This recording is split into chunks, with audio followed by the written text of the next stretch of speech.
नीचे का। अरे मैडम जी, आप ही मेरे लिए चाय बना के ले।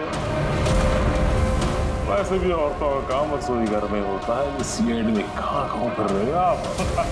तेरी तो और अगर मुझे मैडम जी के हाथ की चाय अच्छी लगी, हाँ, तो मैं इनसे शादी करने के बारे में भी सोच सकता हूँ।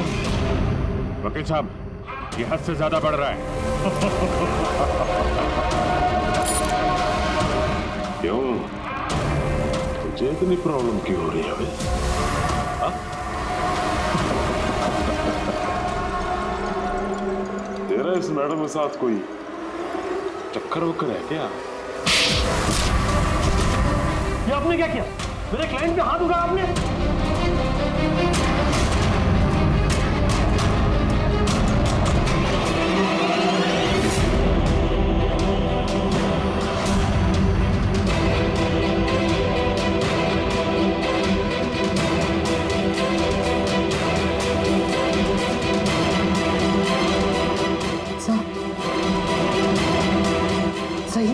He's dead?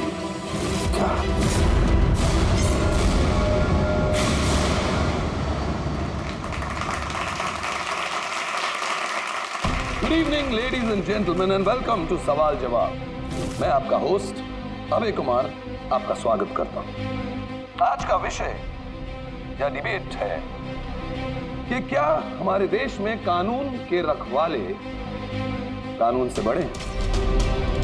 आप सब लोग ने हाल ही में इस केस के बारे में सुना होगा जहां सीआईडी के सीनियर इंस्पेक्टर मिस्टर अभिजीत पर बाला नामक एक क्रिमिनल की मौत का इल्जाम लगाया गया। इसलिए आज हमारे साथ मौजूद है खुद senior inspector Abhijeet from the CID bureau, उनके साथ ही ACP Pradyuman ji, welcome sir, और senior inspector Daya CID bureau से।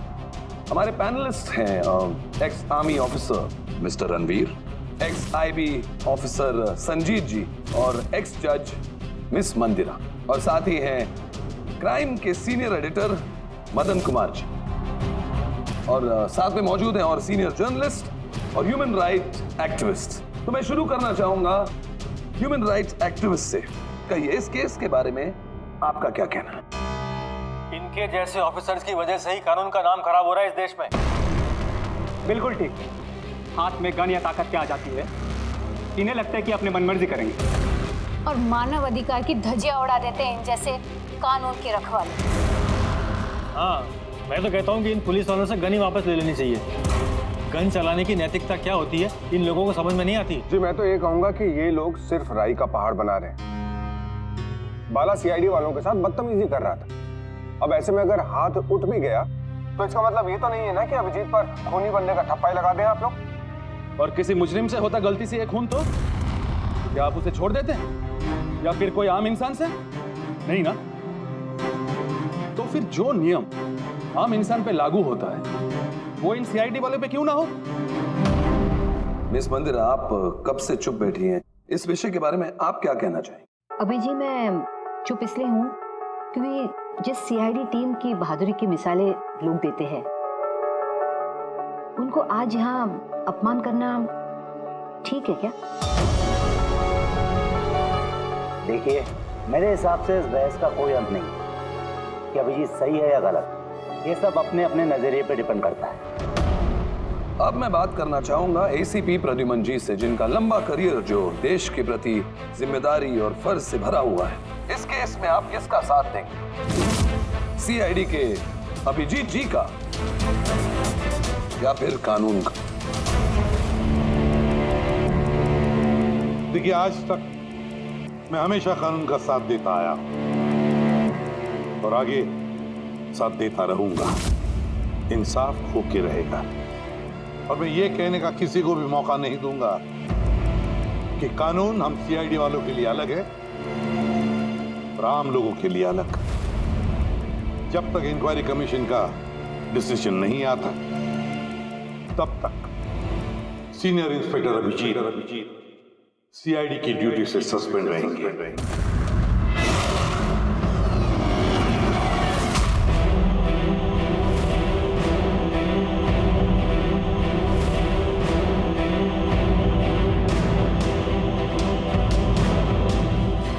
एक मिनट सर।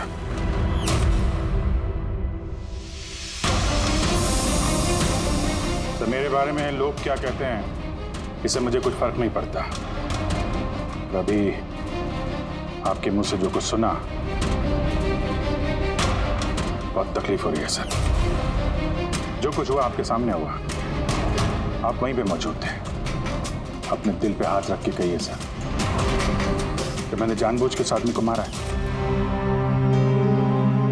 और अगर आपका जवाब हाँ है तो मैं बिना किसी अदालत के फैसले के खुद फांसी के फंदे के सामने जाके खड़ा हो जाऊंगा। अभिजीत रिलैक्स। नहीं यार दया, बस अच्छा मजाक बना रखा है। हर कुछ महीनों में कुछ लोग हमारे ऊपर इल्जाम लगाते हैं और सर हमारा साथ देने के बजाय हमें सस्पेंड कर देते हैं। और आप लोग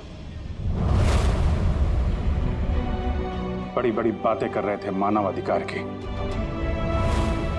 क्या कह रहे थे आप? हमारे हाथों से गन ले लेनी चाहिए। अगर आज आप लोग अपने घरों में सुरक्षित तरीके से होली दिवाली मना रहे हैं वो इसलिए कि हमारे हाथों में गन्स हैं। हम लोग रात भर जागते हैं ताकि आप लोग चैन की नींद सो सकें। जब मुजरिम यहां सर पे बंदूक तानता है, छाती पे गोली चलाने वाला होता है और तब आपको यह याद दिलाया जाता है कि आपको पलट के मुजरिम पे वार नहीं करना है, सिर्फ टांग पे गोली चलानी है, उस दिन मैं आपसे ह्यूमन राइट्स और मानव अधिकार की स्पेलिंग पूछूंगा। उस दिन आज मैं दुनिया वालों के सामने खुल के बोलना चाहता हूं, बाला जैसे आदमी को जिंदगी जीने का कोई अधिकार नहीं। वैसे भी अदालत उसे फांसी की सजा देती ना। कुछ दिन पहले मर गया तो कौन सा तूफान आ गया। और इतने साल अगर सीआईडी में मेरे हाथ बंधे नहीं होते तो इन जैसे लोगों का इंसाफ मैं कब तक कर चुका होता। और वैसे भी ऐसे कानून का क्या फायदा जो मुजरिमों को सजा नहीं दे सकता। और वो कानून मुझे क्या सस्पेंड करेगा? मैं खुद सस्पेंड करता हूं ऐसे कानून।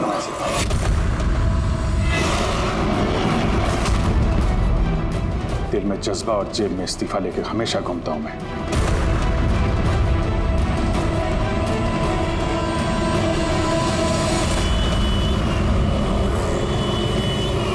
अरे यार हम लोग तो दोस्त है यार, दोस्त। अरे मेरे दोस्त, क्या चाहिए आपको आज?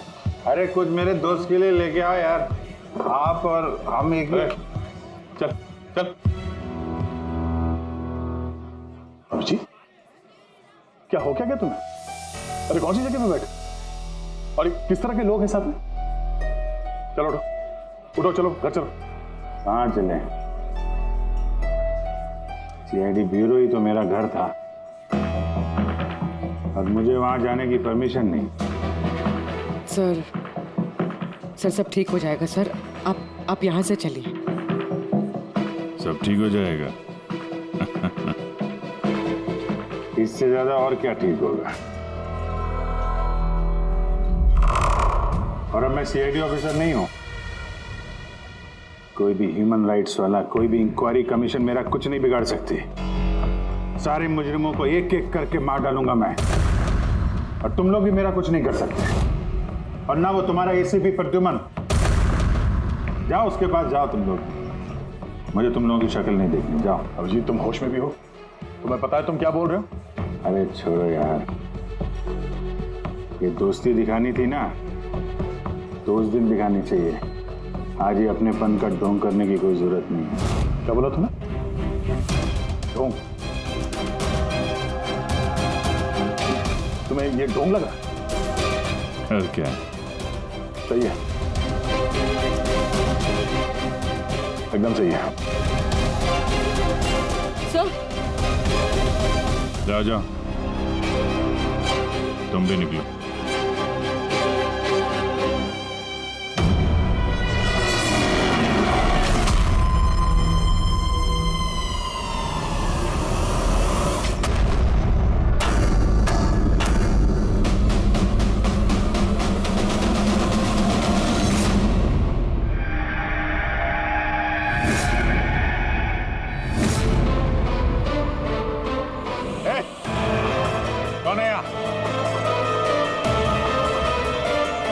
आंखों में पट्टी क्यों बांध रखी है?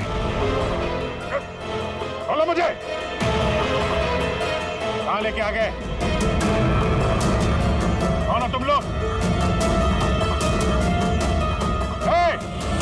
खोलो मुझे।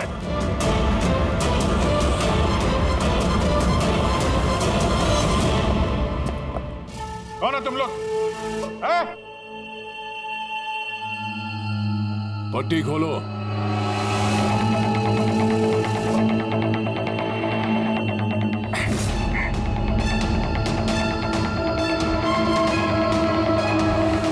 जानते हो किसे किडनैप किया तुमने? एक सीआईडी अभिजीत, अब तुम एक सीआईडी ऑफिसर नहीं रहे। सीनियर इंस्पेक्टर अभिजीत सीआईडी की ड्यूटी से सस्पेंड रहेंगे। डरो मत, तुम्हें हमसे कोई खतरा नहीं। हमें अपना दोस्त समझो। दोस्त? आखिर हो कौन तुम लोग? सब पता चल जाएगा अभिजीत कि हम कौन हैं और तुमसे चाहते क्या हैं। अंधेरे में छुप के क्यों खड़े हो? हिम्मत है तो सामने आओ। हम अंधेरे में इसलिए हैं क्योंकि ये देश और समाज रोशनी में हमें हमारा काम करने नहीं देता। क्या मतलब? हम भी तुम्हारी तरह कानून के रखवाले हैं, लेकिन तुम कानून के दायरे में रह के काम करते हो और हम उसके बाहर। हम सीधा मुजरिमों का इंसाफ करते हैं, न कोर्ट न कचहरी न इंक्वायरी कमीशन, सीधे सजाए मौत। एक मिनट, ये तुम लोग क्या कह रहे हो? मैं कुछ समझ नहीं पा रहा हूं। पहचानते हो इसे? ये तो मालविका है, कहने को सोशलाइट, लेकिन कई आतंकवादी गतिविधियों से जुड़ी हुई है ये। Good, next. Rangan Banga real estate का बिजनेस दिखाने के लिए और उसकी आड़ में ड्रग्स का लेन देन। विलियम? ये तो विलियम है। 7 मर्डर का इल्जाम है इसके ऊपर। That's right. मगर मुझे क्यों दिखा रहे हो इनकी तस्वीरें? मुझसे क्या चाहते हो? बताते हैं। पहले तुम जरा ये बताओ कि अगर तुम्हें ये पता चले कि इन मुजरिमों को कानून कभी सजा दे नहीं सकता, तब तुम क्या करोगे?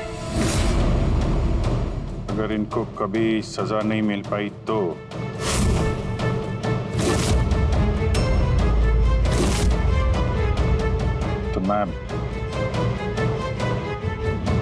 मैं खुद मार दूंगा इनको। वैसे भी किसी भी मुजरिम को इस धरती पे सांस लेने का हक नहीं है। सबको कुचल के मार देना चाहिए, सबको। Very good.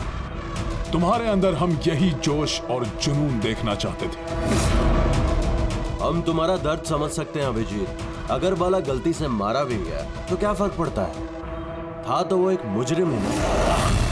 अब तुम ही बताओ अभिजीत, इतने सालों की ड्यूटी का ये जो सिला मिला है तुम्हें, क्या ये ठीक है? इनके जैसे ऑफिसर्स की वजह से ही कानून का नाम खराब हो रहा है इस देश में। और मानव अधिकार की धज्जियां उड़ा देते हैं इन जैसे कानून के रखवाले। हाथ में गन या ताकत क्या आ जाती है? इन्हें लगता है कि अपनी मनमर्जी करेंगे। नहीं, बिल्कुल ठीक नहीं है।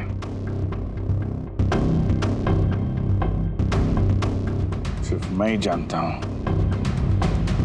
सम्मान का घूंट पीने से क्या बीत रही है मुझ पे। किस आग में चल रहा हूं मैं। हम समझते हैं अभिजीत, इसलिए तो तुम्हारी तरफ दोस्ती का हाथ बढ़ा रहे हैं। हमारे गैंग का काम है उन मुजरिमों का सफाया करना जिन्हें अदालत ने खुला छोड़ रखा है। बनोगे हमारे गैंग का हिस्सा? सोच क्या रहे हो अभिजीत?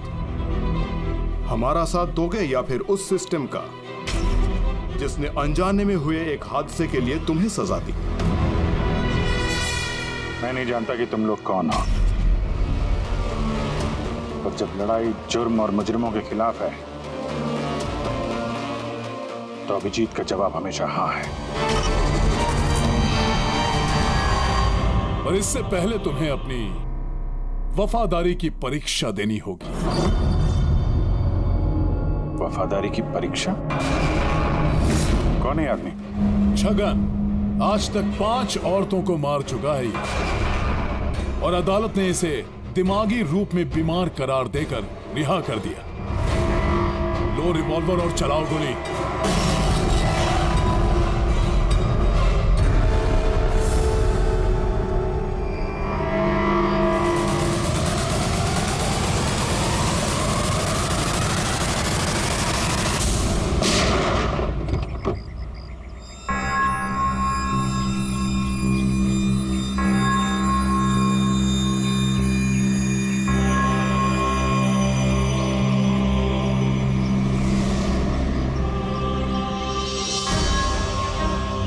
हमारी फ़ोन का इंतज़ार कीजिएगा।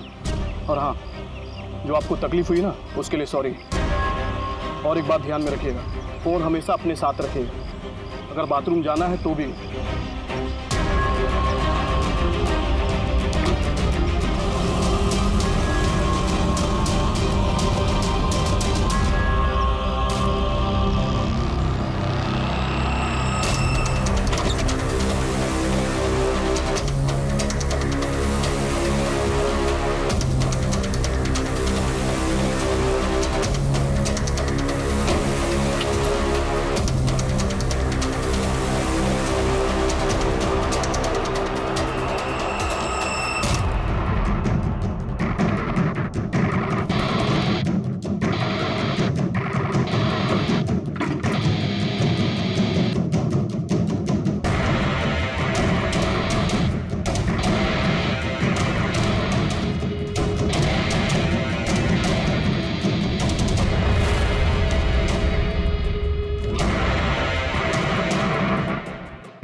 मैं आ गया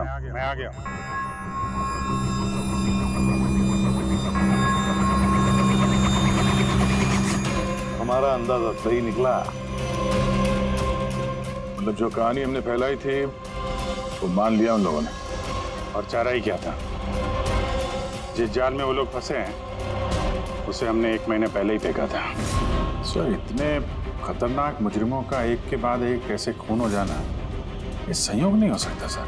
सर, इन सब मुजरिमों का ये नया दुश्मन कहाँ से आ गया? आ गया या आ गए? इन 5 का कोई एक ही दुश्मन होना जरा मुश्किल लगता है। पर सर, अलग अलग दुश्मन है तो फिर सबने एक साथ हमला कैसे किया? पूरी लोग अलग अलग हो सकते हैं, लेकिन गैंग एक ही है, मकसद भी एक ही, बुरे लोगों का खात्मा करना। लेकिन कानून को अपने हाथ में लेकर अलग अलग शहरों पे अलग अलग टाइम पे खून करना, इतनी लंबी प्लानिंग किसी एक आदमी के बस की बात तो नहीं है। बिल्कुल ठीक कह रहे हो अभिजीत। लगता है कुछ मिल गया तुझे, हैं? हाँ बस। क्या? बस इसमें कोई एक खूनी नहीं है, क्योंकि अधिकतर हर एक खूनी का खून करने का अपना एक खास पसंदीदा तरीका होता है, लेकिन यहाँ पर ऐसा नहीं है। ये देखो, इसे गोली मारी गई है। गोली बहुत दूर से मारी गई है, लेकिन गोली सीधी जाकर के दिल में लगी है, 1 इंच भी इधर उधर नहीं। दूसरा, इसे मार्शल आर्ट के किसी एक खास मूव से मारा गया है, बहुत ही खतरनाक, एक झटके में चित। और ये तीसरा मर्डर? ये तीसरा, इसे जहर से मारा गया है। एक खास नुकीली चीज से जहर इंजेक्ट किया गया है सीधा आर्टरी। जहर तुरंत खून में मिल गया और ये खत्म। तो तीसरा मर्डर भी किसी एक्सपर्ट ने किया है सर? हाँ, ये पहला शार्प शूटर, दूसरा मार्शियल एक्सपर्ट और तीसरा खास तरीके से जहर का इंजेक्शन देने वाला। ये जो भी है, इन्होंने अलग अलग तरीके से जान लेने की ट्रेनिंग पाई है, जैसे कोई स्पेशल एजेंट। और शायद इस गैंग में इस तरह की सोच रखने वाले और भी लोग शामिल होंगे जो समाज से मुजरिमों को मिटाना चाहते हैं। सर अगर ये लोग इतने एक्सपर्ट हैं तो ना ही कोई सुराग छोड़ेंगे ना ही कोई पहचान। इन तक पहुंचेंगे कैसे? लोहा लोहे को काटता है पूर्वी। इन लोगों की गैंग तक पहुंचने का एक तरीका है, बाला की मौत का नाटक। सब कुछ प्लान के मुताबिक चल रहा था सर। फिर उन्होंने मुझे एक आदमी के ऊपर गन तान के ट्रिगर दबाने को कहा। हाँ? तुमने ट्रिगर दबा दिया?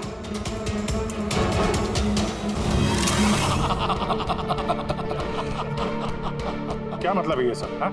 कहा था ना हमने, तुम्हारी परीक्षा ली जाएगी ये देखने के लिए कि तुम इस काम को अंजाम दे सकते हो या नहीं। मुझे किसे मारना? एक ऐसा इंसान जो इंसान कहलाने के लायक भी नहीं है, देश के उत्तरी राज्यों में ड्रग्स का धंधा करता है और न जाने इसकी वजह से कितने नौजवान अपनी जिंदगी बर्बाद कर चुके हैं। उसका नाम? अपने आप को बहुत बड़ा बिजनेसमैन समझता है, लेकिन ड्रग डीलिंग ही उसका असली काम है। एक बार वो शहर में वापस आ जाए, बस उसके बाद उसका काम तमाम। नाम में क्या रखा है? गोली मारने के ठीक 1 घंटा पहले तुम्हें बता दिया जाएगा कि कब और कहां गोली चलानी है। ट्रिगर कैसे दबा दिया? उसे कुछ हो जाता तो, मारा जाता तो? नहीं भैया, कुछ नहीं होता। वो गन के वजन से मैंने अंदाजा लगा दिया था, अंदर कुछ गोलियां वोलियां थी नहीं। अभिजीत, अब उनके रंग में इस कदर रंग जाओ कि रत्ती भर तक शक ना करे वो लोग। यही एक तरीका है उन तक पहुंचने का। लेकिन इसके पहले वो कुछ बड़ा अंजाम करें। अगर हम उनके अड्डे तक पहुंच जाएं और उन्हें वहां गिरफ्तार कर लें तो? अगर उनके अड्डे तक पहुंचेंगे कैसे? तुम्हारे आंखों पे तो पट्टी बांध रखी थी। पट्टी बंधी थी दया, लेकिन उनके अड्डे से घर पहुंचने तक मैंने रास्ते को अच्छी तरीके से महसूस किया है और जो कुछ मुझे लगा मैंने इस पेन ड्राइव पर रिकॉर्ड किया है। ये मेरे कपड़े हैं, जूते हैं, इनसे भी शायद कुछ मदद मिले उनके अड्डे तक पहुंचने के लिए। सर, जो भी करना है जल्दी करना होगा। कभी भी मुझे वो फोन आ सकता है ड्रग डीलर को मारने के लिए। और मैं नहीं चाहता कि ऐसा कोई काम करूं जिसकी इजाजत मुझे देश का कानून नहीं देता। जब तक कानून नहीं कहे हम किसी की जान नहीं ले सकते, फिर वो चाहे मुजरिम ही क्यों ना हो।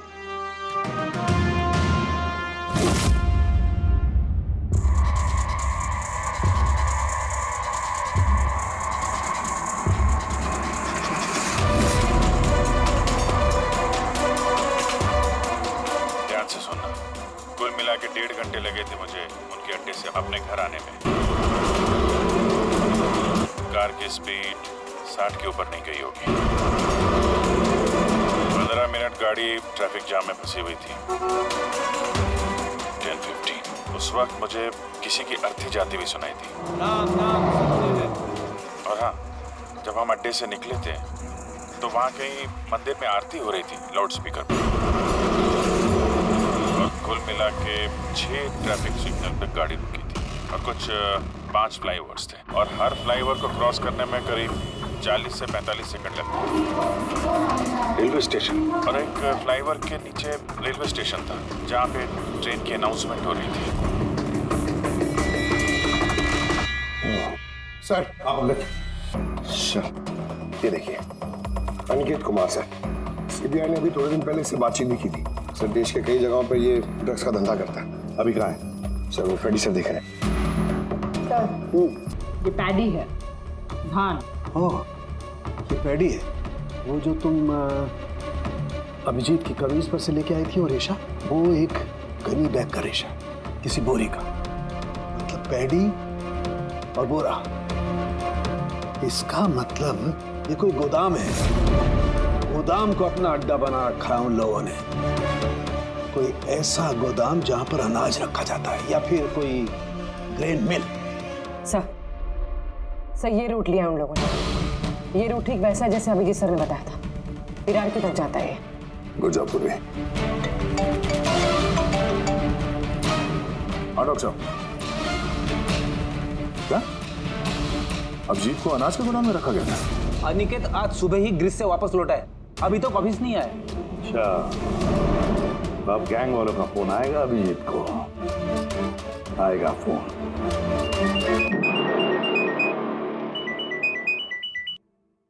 हेलो, आपके लिए एक खुशखबरी है अभिजीत सर। जिस घड़ी का आपको इंतजार था वो आ गई है। आज आपके शुभ हाथों से एक मुजरिम को सजा मिलेगी। ठीक 1.5 घंटे के बाद एक काले रंग की गाड़ी आएगी आपके पास और बता देगी कि आपको किस पे और कहां गोली चलानी है। मगर राइफल कौन सी है? क्या फर्क पड़ता है राइफल कौन सी है? आपको तो सीआईडी ट्रेनिंग में हर किस्म की ट्रेनिंग दी जाती है ना। मैंने ट्रेनिंग तो मुझे सारे हथियारों की है, लेकिन मेरे पास सिर्फ एक ही चांस है गोली मारने का। तो अगर मुझे पता हो हथियार कौन सा है तो थोड़ी आसानी होगी। RS 451। Okay, RS 451।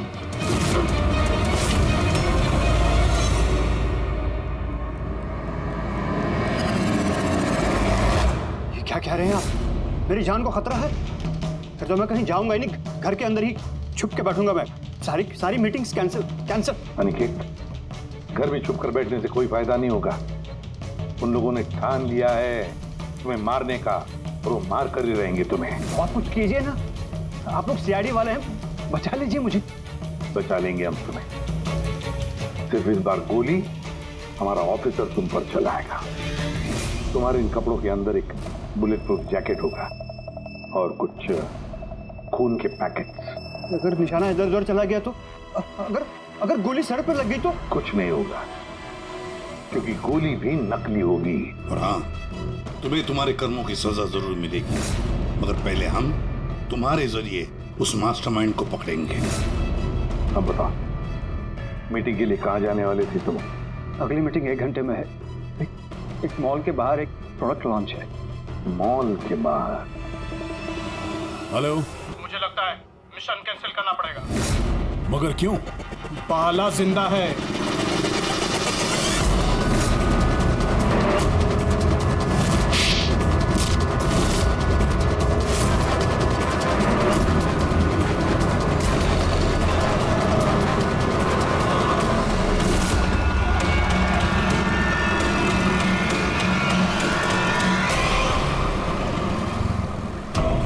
बहुत बड़ा धोखा हुआ हमारे साथ में।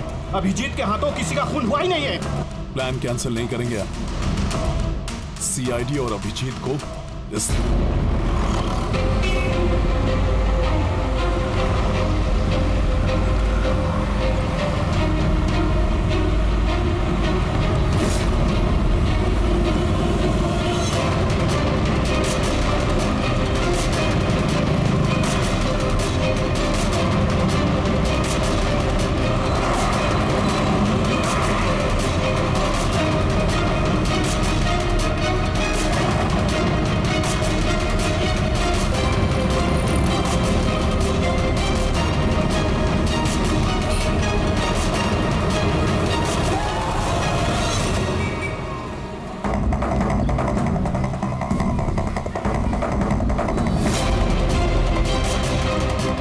पे वो आदमी आने वाला है। पर वो आदमी आया कौन? सब्र रख, पता चल जाएगा। चल तुझे वो जगह दिखाता जहाँ से तुझे गोली चलानी है उस पे।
तो एकदम खाली है, कोई भी नहीं है यहाँ पे। हाँ सर, ये वो गोदाम तो नहीं लग रहा है जिसे हम ढूंढ रहे हैं। ओ भाई साहब, कौन है आप लोग? क्या चाहिए? तुम यहाँ पे काम करते हो? ये गोडाउन को इस्तेमाल कर रहा था क्या? नहीं तो पिछले 2 साल से बंद पड़ा हुआ है और ये गोदाम हमारे बॉस को बेच रहे हैं। अब क्या खरीदने आए? अगर ये वो गोडाउन नहीं है तो फिर कौन सा गोडाउन है?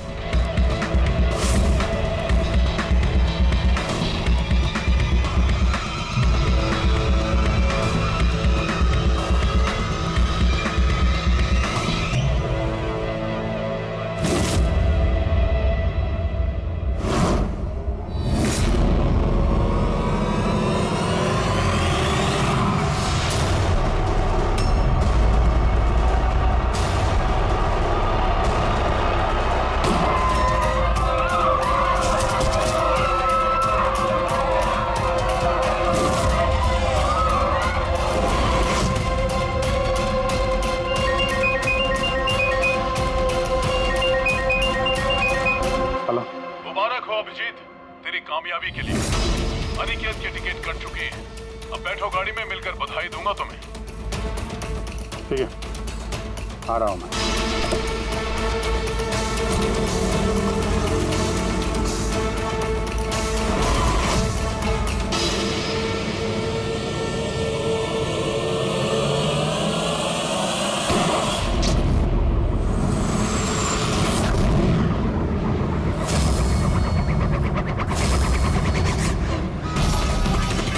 पंकज, पूरा छोड़ना नहीं। Oh no sir. क्या हुआ? सर मुझसे एक गलती हो गई। वो तिलक नगर वाला गोदाम में सो गए। सर ये देखिए सर, वहाँ पर भी मंदिर है, स्मशान है, फ्लाईओवर है और रेलवे ट्रैक है। कहीं ये वही गोडाउन तो नहीं है? कितनी दूर है यहाँ से? सर ट्रैफिक है तो 40-45 मिनट लगेगा। सर मुजरिमों को पता था हमारे प्लान का। अभिजीत सर नकली गोली चलाने वाले थे। अभिजीत की जान को खतरा है, दया को फोन करना होगा। दया, देखो अनिकेत पर किसने गोली चलाई है, असली गोली। हाँ, अभिजीत की जान को खतरा है। उनके आईडी का पता चल गया? नहीं सर, ढूंढ रहा हूँ। जल्दी जल्दी दया, टाइम नहीं है हमारे पास।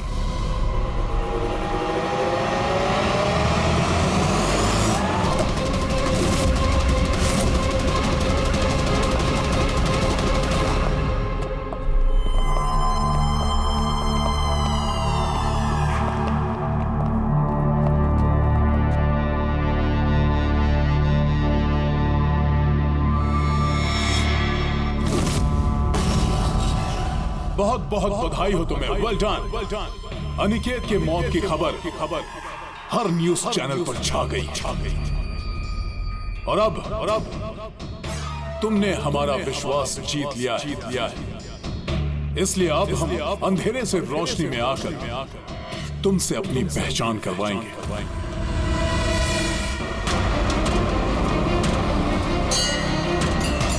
ये मंदिर है।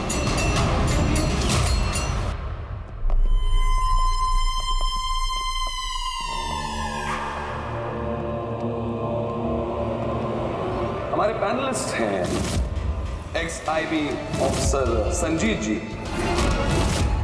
एक्स जज miss Mandira, ex army officer mister Ranveer. Oh, तो आप लोग हैं? हाँ, हम। क्यों? हैरानी हुई हमें देखकर? भूल गए उस दिन जब सिर्फ मैंने तुम्हारा समर्थन किया था?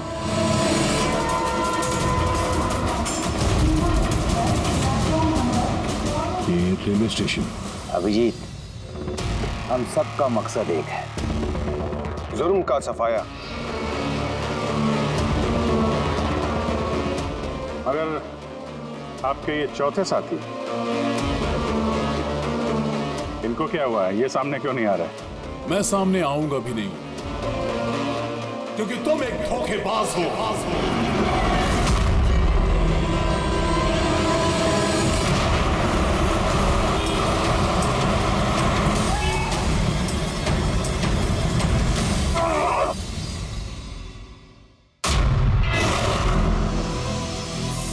बाला जिंदा है? हाँ, ये जिंदा है क्योंकि ये सब सीआईडी की सोची समझी चाल थी हमें फंसाने के लिए। और ये स्मशान भूमि और अनिकेत, वो भी जिंदा होगा। जरूर इस अभिजीत ने उसे नकली गोली मारी होगी। अभिजीत, इस धोखे की सजा सिर्फ मौत है, सिर्फ मौत। तुम और बाला दोनों मरोगे, दोनों। और तुझे हम नहीं मारेंगे, तुझे ये मारेगा। मैं क्यों? क्योंकि एक ईमानदार और बहादुर ऑफिसर को मारना हमारे ईमान के खिलाफ है। चल तू मार, नहीं तो हम तुम्हें मारेंगे।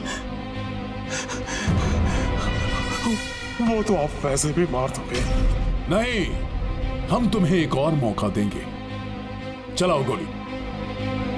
ले वाला, पिस्तौल ले। ले।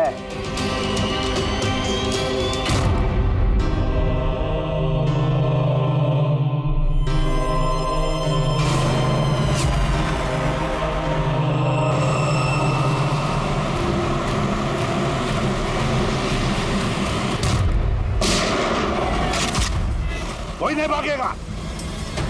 चल। मैं आपका होस्ट अभय कुमार। हम लोगों ने जो कुछ भी किया उसका हमें बिल्कुल अफसोस नहीं।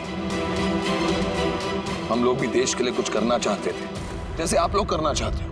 देश के लिए कुछ कर गुजरना बड़ी अच्छी बात है, पर जो रास्ता तुम लोगों ने अपनाया ना, वो गलत है, कानून के खिलाफ है। तो कानून कौन सा 100% परफेक्ट है?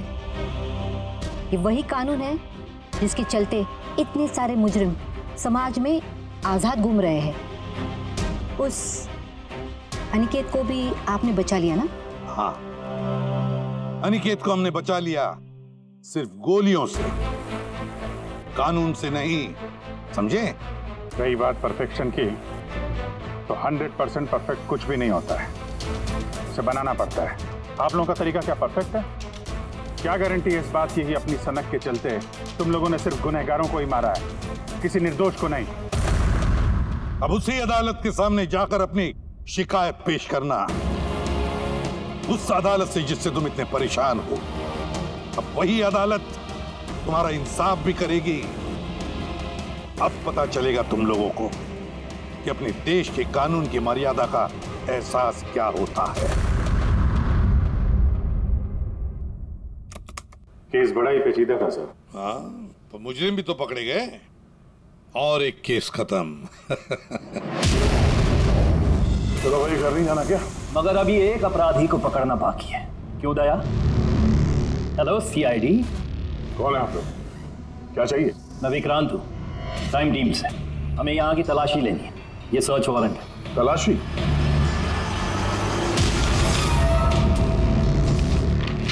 हमारी आप सबसे रिक्वेस्ट है कि आप सब हमारे साथ पूरी तरह से कोऑपरेट कीजिएगा। क्या हम जान सकते हैं कि तलाशी क्यों ली जा रही? दमन के फांसी वाले केस में आप सबके खिलाफ कंप्लेंट है कि आप सबने एविडेंस के साथ छेड़छाड़ की थी। दया हमारे पास है, हमारी जेल में। तो अगर दया को बचाना चाहते हो तो पहले मेरे भाई को बचाना होगा, वरना ठीक 4:30 बजे ना सिर्फ मेरे भाई को फांसी होगी, बल्कि सीनियर इंस्पेक्टर दया भी फांसी पर चढ़ेगा। तलाशी शुरू करो। आप सबके फोन रिकॉर्ड्स भी चेक किए जा रहे हैं। अब आप सब पे कड़ी नजर रखी जाएगी।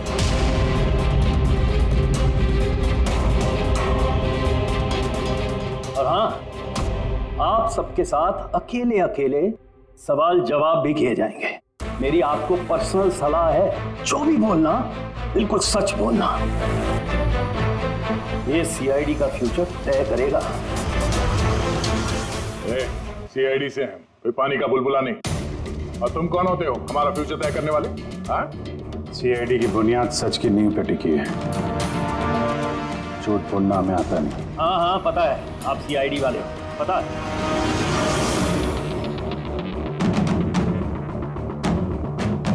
लेकिन आप जो भी हो, कानून से ऊपर नहीं हो। और अब वक्त आ गया है कि आपको कानून की याद दिलाई जाए। ना पता है हमें, हम कानून से ऊपर नहीं, पर हम कानून के रखवाले हैं। कानून के रखवाले हम सीआईडी वाले, और हम गर्व से कहते कि हम सीआईडी वाले हैं। और हमारे खून का एक एक कतरा सीआईडी को और इस देश को समर्पित